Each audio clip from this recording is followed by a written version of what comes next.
ఏనుగు మరియు స్నేహితుడు. అఖండ హరిత అరణ్యంలో ఒక చిన్న ఏనుగు ఒంటరిగా తిరుగుతున్నాడు. అతనికి స్నేహితులు లేకపోయారు. ఎవరో ఒకరు తనతో పాటు సాహసాలు పంచుకుంటే బాగుంటుందనుకున్నాడు.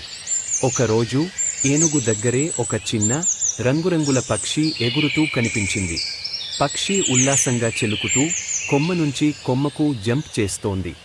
ఏనుగు ఆశ్చర్యంగా పక్షిని చూసి, "నీది ఎంత చిన్నదో, అయినా నువ్వు ఎంతో సంతోషంగా ఉన్నావు" అన్నాడు.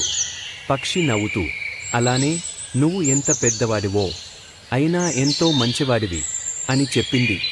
ఇద్దరూ ఒకరినొకరు చూసి చిరునవ్వులు చిందించారు. ఆ రోజు నుంచి ఏనుగు, చిన్న పక్షి కలిసి ఆడుకుంటూ ఉంటాయి. వాళ్ళు పరిగెత్తి, నవ్వుతూ అరణ్యంలో ప్రతి మూలను అన్వేషించేవారు. ఏనుగు నదిలో నీళ్లు చల్లి ఆనందించేది.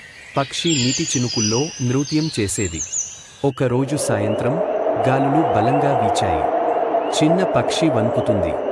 ఏనుగు తన పెద్ద చెవులతో తన స్నేహితుని కప్పేసి, "నేను నిన్ను కాపాడతాను" అని మృదువుగా చెప్పాడు. కాలం గడిచే కొద్దీ వారి స్నేహం మరింత బలపడింది. ఏనుగు, చిన్న పక్షి స్నేహం కోసం పరిమితులు లేవని, అది ప్రేమ, మంచితనంపై ఆధారపడి ఉంటుందని నిరూపించారు.